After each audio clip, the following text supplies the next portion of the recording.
कुंभ मेला हिंदू धर्म का एक प्रमुख धार्मिक आयोजन है जिसे दुनिया का सबसे बड़ा आध्यात्मिक और सांस्कृतिक मेला माना जाता है। इसमें करोड़ों श्रद्धालु और साधु संत एकत्रित होकर पवित्र नदी में स्नान करते हैं। ऐसा माना जाता है कि इस स्नान से मोक्ष की प्राप्ति होती है और पापों से मुक्ति मिलती है। दोस्तों, ये वाला महाकुंभ इसलिए भी इतना स्पेशल है क्योंकि ये करीब 144 साल बाद हो रहा है, जो कि वंस इन अ जनरेशन है। दोस्तों, कुंभ लोगों की श्रद्धा, अपनी पौराणिक मान्यता और सनातन की जड़ों के लिए प्रसिद्ध है। पर ये वाला महाकुंभ अपनी पौराणिक मान्यता और सनातन की जड़ों के लिए नहीं, बल्कि कुछ और ही चीजों के लिए चर्चा में है। At least 30 people were killed and 60 others injured in a stampede that broke out at the Mahakumbh Mela. Like situation broke out at the Mahakumbh ahead of the Amrit Snan on Mauni Amavasya. जाम में लगे हम कि नहाने के लिए जाने तो बड़ा भीड़ बड़ा। There was a huge crowd gathered for bathing when suddenly people started climbing over each other, leading to pushing and shoving.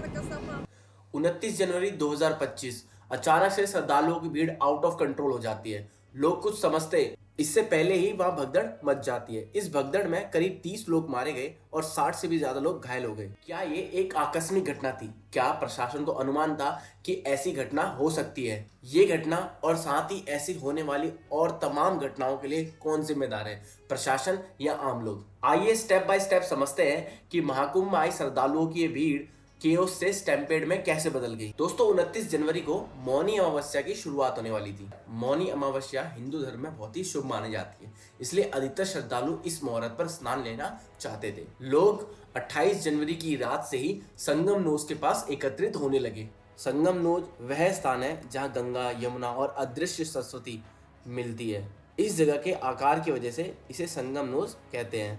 इस जगह पे 50,000 श्रद्धालु एक साथ स्नान कर सकते थे, पर अब की बार इसकी क्षमता को बढ़ाकर 2 लाख तक कर दिया गया था। हिंदुस्तान टाइम्स ने इस पर एक बहुत ही अच्छा आर्टिकल लिखा है। उस आर्टिकल की लिंक मैं आपको डिस्क्रिप्शन में दे दूंगा, आप चाहे तो उसको वहां से जाके पढ़ सकते हैं। सब कुछ प्लान्ड वे में चल रहा था। जैसा कि मैं आपको पहले बता चुका हूँ कि 29 जनवरी को मौनी अमावस्या थी, इसलिए लोग 28 जनवरी की रात से ही वहां संगम नोज के पास इकट्ठा होने शुरू हो गए थे। करीब देर रात 2 बजे तक सब कुछ ठीक चलता है, पर अचानक से ही भीड़ एकाएक बढ़ने लगती है। जो लोग 28 जनवरी की शाम से वहां थे और अमृत स्नान ले रहे थे, उनके बाहर निकलने की जगह नहीं बची और बाकी के जो श्रद्धालु वहां आए उनके लिए भी जगह नहीं बची। भीड़ इतनी बेकाबू हो गई थी कि संगम नोज के पास स्टैम्पेड या भगदड़ जैसी स्थिति हो गई।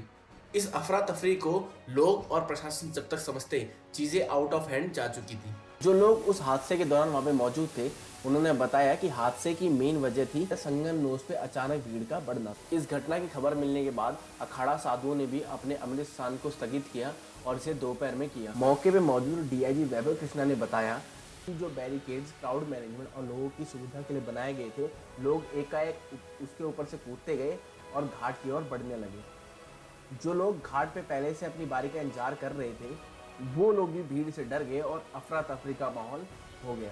भीड़ इतनी अनियंत्रित हो गई कि लोग एक दूसरे के ऊपर गिरने लग गए और स्टैम्पेड जैसी सिचुएशन हो गई।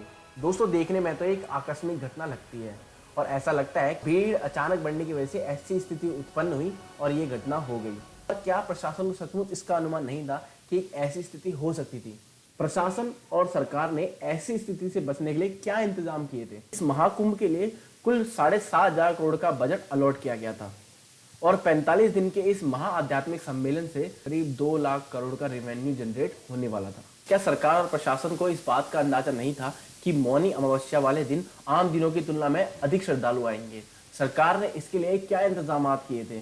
क्या सरकार को इसके लिए एक्स्ट्रा प्रिपेयर्ड नहीं होना चाहिए था? इससे तो साफ साफ समझने में यही आता है कि सबसे पहला तो ये कि पुलिस और प्रशासन दोनों ही भीड़ को समझने और नियंत्रित करने में असफल रही। दूसरा, लाखों लोगों के लिए प्रॉपर एंट्री एग्जिट पॉइंट नहीं थे। तीसरा, यूपी सरकार और भारत सरकार जिन धार्मिक मुद्दों पर वोट ले जाती है, वो उसी धर्म के लोगों को सुविधा और सुरक्षा देने में असफल रही। क्या सरकार को नहीं पता था कि इतने बड़े धार्मिक आयोजन में सुरक्षा प्राथमिकता होनी चाहिए थी? खैर, प्रशासन भी तभी जागता है जब चीजें हाथ से निकल चुकी होती है। जैसे अम्ब्रेला तब खोलना जब आप पूरे भीग चुके हों। इस घटना के बाद कुंभ में बहुत सारे चेंजेस हुए हैं, जैसे कि सबसे पहले तो वीआईपी पासेस खत्म कर दिए गए हैं। दूसरा, 1 वे ट्रैफिक इम्प्लीमेंट कर दिया गया है। प्रयागराज में यूपी के दूसरे डिस्ट्रिक्ट से जो गाड़ियाँ आते थे, कुछ समय तक के लिए उन पर बैन लगा दिया गया है। और साथ ही इस घटना में जिन लोगों के परिजनों की मृत्यु हो गई थी, उनको 25 लाख तक का मुआवजा दिया जा रहा है। दोस्तों फर्क नहीं पड़ता है कि आपकी आइडियोलॉजी किस पॉलिटिकल पार्टी से मेल खाती है, कौन सा पॉलिटिकल लीडर आपको पसंद है, आपकी पार्टी सत्ता में है या विपक्ष में है। आप किसी इंसान की जान की कीमत को उस आइडियोलॉजी, उस लीडर या उस पॉलिटिकल पार्टी से कंपेयर नहीं कर सकते हैं। फ्रेडरिक नीत्शे ने बहुत ही अच्छी बात कही है कि sometime people don't want to hear the truth because they don't want their illusion destroyed. मतलब कि लोगों के दिमाग में जो भी गलत फहमी या इल्यूजन है वो उसे ही सच मानते हैं। आज के दौर में कुछ लोग पॉलिटिकल लीडर्स को अपना भगवान या फिर गुरु मान बैठे हैं। उनके अकॉर्डिंग वो सही करें या गलत, उनके लिए वो हमेशा सही ही होंगे। दोस्तों हम लोकतंत्र में रहते हैं, हमारा संविधान हमें हक देता है कि हम अपनी मन पसंदीदा सरकार चुनें, लेकिन जब सरकार गलत करती है हमें ये भी हक है कि हम अपनी सरकार की आलोचना करें। इस घटना में अगर आम लोग जिम्मेदार हैं तो सबसे ज़्यादा जो जिम्मेदार है वो है वहाँ का मैनेजमेंट।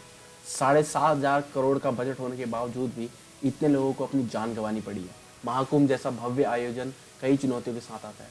क्या सरकार इन चुनौतियों के लिए तैयार थी? लाखों श्रद्धालु अपनी आस्था और विश्वास के साथ यहाँ आते हैं, लेकिन बार बार होने वाली मैनेजमेंट की लापरवाहियों से उनकी सुरक्षा पर क्वेश्चन मार्क खड़े करते हैं। अगर सही टाइम पर मैनेजमेंट और गवर्नमेंट भीड़ नियंत्रण और सुरक्षा उपायों को लागू करती तो शायद ऐसी बड़ी त्रासदी टल सकती थी। अब ज़रूरत है कि सरकार से बयानबाजी ना करे बल्कि ज़मीनी हकीकत को भी समझे। धार्मिक आस्था और धार्मिक आयोजन जितने ज़रूरी है उससे कई ज़्यादा ज़रूरी है लोगों की जान बचाना। मैं इस वीडियो में किसी पॉलिटिकल पार्टी या किसी लीडर के खिलाफ नहीं हूँ, पर इस दुर्घटना में जिन लोगों की जान गई है आप उनके परिजनों से पूछिए कि उन पर क्या बीत रही है। आप खुद को उनकी जगह रख के देखिए और फिर सोचिए कि जिन पॉलिटिकल पार्टी या जिन पॉलिटिकल लीडर्स को आप इस चीज़ पे, इस बेस पे डिफेंड कर रहे हैं, क्या वो सही है? खुद से पूछिए।